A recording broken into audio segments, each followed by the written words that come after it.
Ladies and gentlemen, these are important terms that are used or that are found in the study of screws.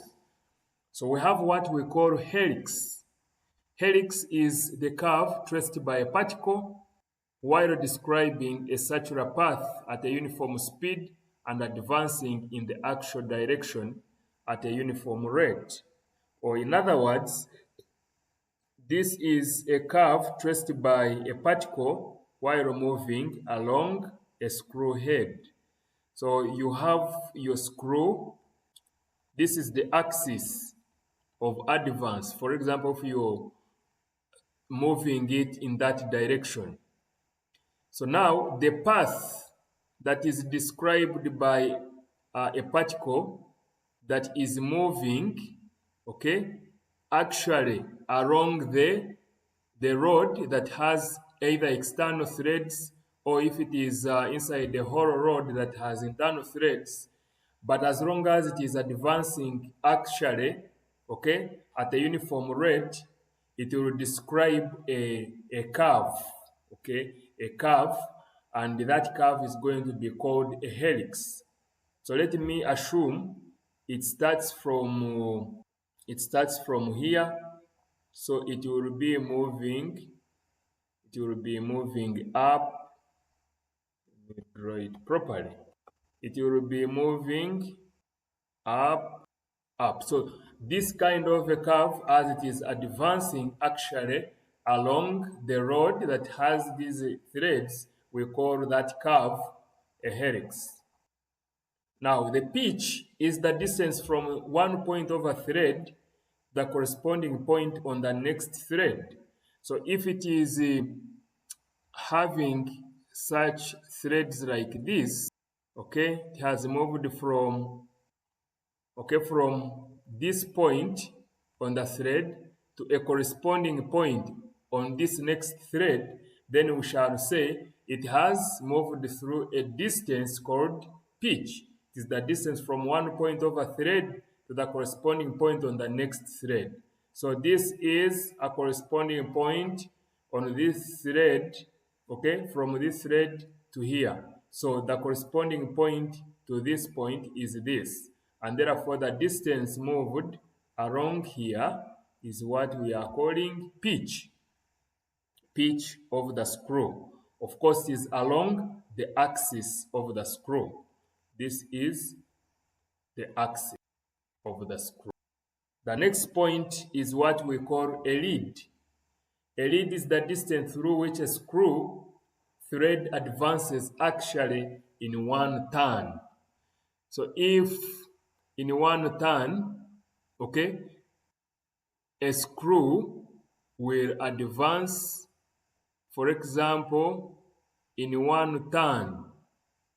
So if it starts from here and it comes back to a point corresponding to here, the distance it has moved through is what we call a lead.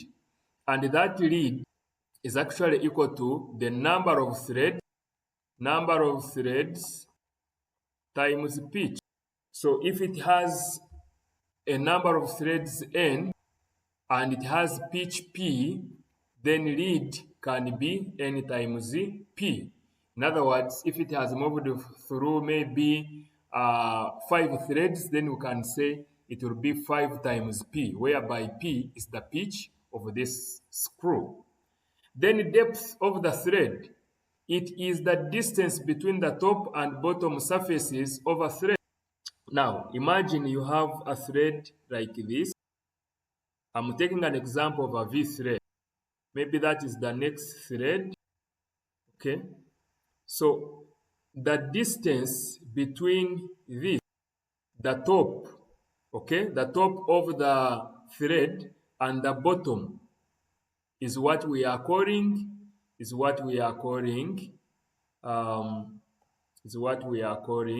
depth. So from here to there is what we call depth, D. Okay, between the bottom and the top.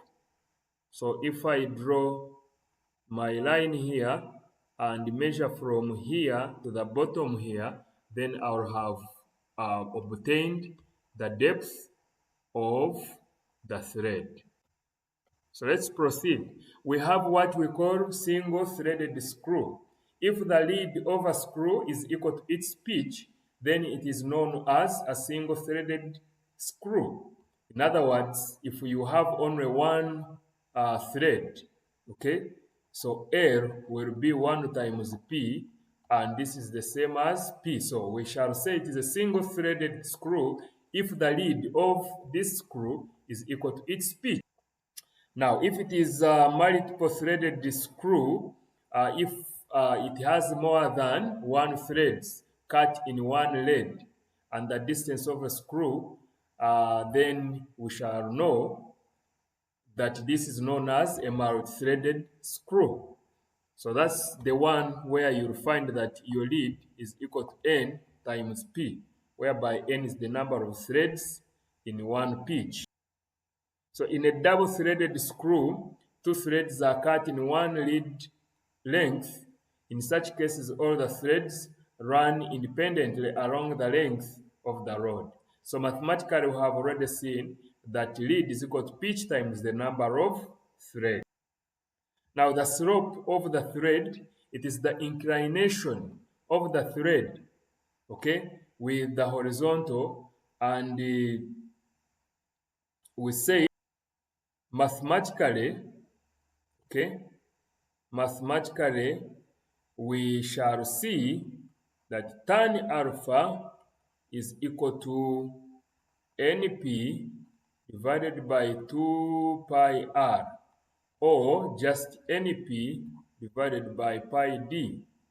And this is what we are talking about. So you can get the slope. This is pitch, and this is what we call the circumference.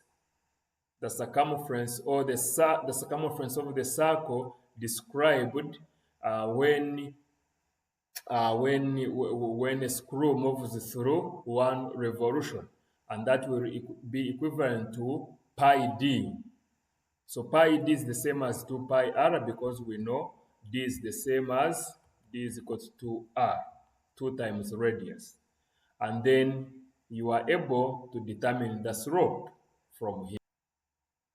Then alpha is the helix angle. So alpha is the angle. P is the pitch, N is the number of threads, and what is down here is the circumference of the circle described when the screw moves in one revolution. So you can that when it goes through one revolution, it will have described the circumference of the screw, and this is what we are talking about. And we said alpha is the angle of inclination of the thread. Pitch of the screw is P. D is the mean diameter of the screw, and N is the number of threads in one lead. The number of threads in one lead. Now we are going to look at the relationship or the relation between effort and weight lifted by a screw.